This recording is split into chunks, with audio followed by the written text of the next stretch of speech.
stand there. So we're out here outside of Tradition's barbershop. Come here, Henry.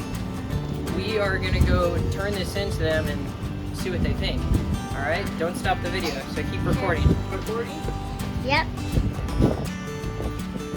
You know, just amateur woodworkers here, but we're still trying to work out some things. So don't look too close. From a distance, we're pretty proud of it. So. Put it up nice and high.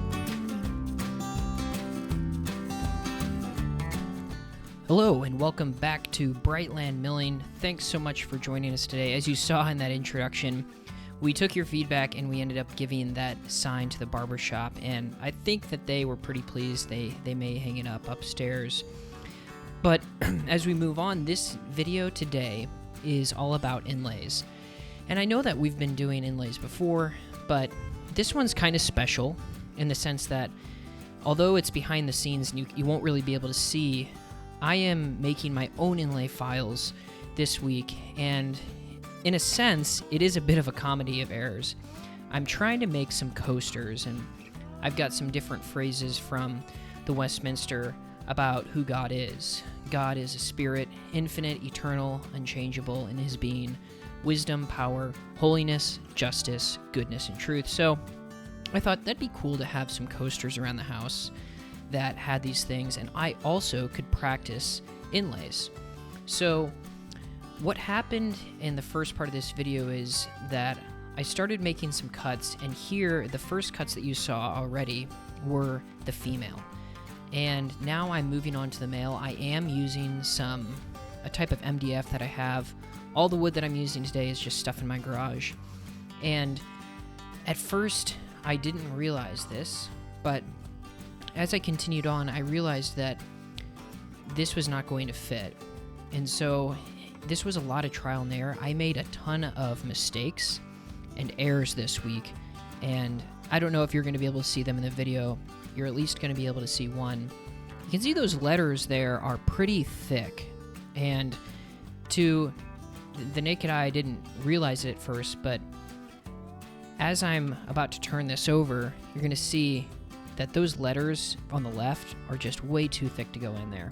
So, unfortunately, I had to start over. And sometimes that happens, and we can't be discouraged by that. That means that I am better after this week than I was at the beginning of the week. So, trying to take some encouragement there. And I had to go back to the drawing board. Here is the new female.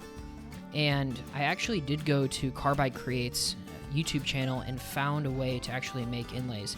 Here you can see the MDF actually ripped out, so that is unfortunate. But again, these are just test pieces. This is me figuring out, can I make the cuts accurate, right?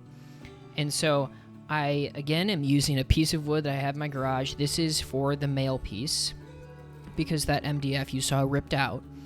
And this is just a 2x4 I had in my garage. This is pine, softer wood, but definitely harder than that MDF.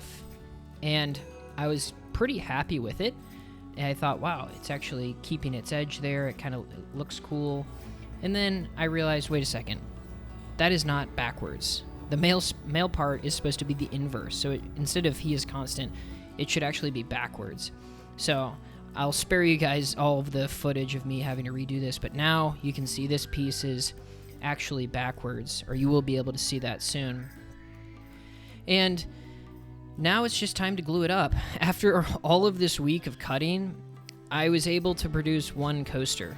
And sometimes that's how it goes, and that's all right. So I'm gluing this up. I let it sit overnight, and now it's been a day later, and we are measuring how thick this is. So how much should I shave off of this? Hazel's helping me there. And I decided to tape this down instead of clamp it, because I didn't want the clamps too close to the coaster there, just in case they were nicked by the end mill. And so, yeah, now all we have to do is shave this away and see what it looks like. As I continue week after week, it does take perseverance. Sometimes you wake up and you don't want to do this, or it's, taking time away from your family. So we're continually exploring options that are going to be best for us, and creating products that people are going to love. I didn't want to get too close here to the red oak, that bottom portion's red oak, so I just sanded the rest off. And it came out pretty good. I am happy with it. It is one single coaster, but I'm pretty happy with it. And again, this was all practice. This was a practice week for me. And I hope you guys enjoyed it. Thanks for watching, and we'll catch you in the next one.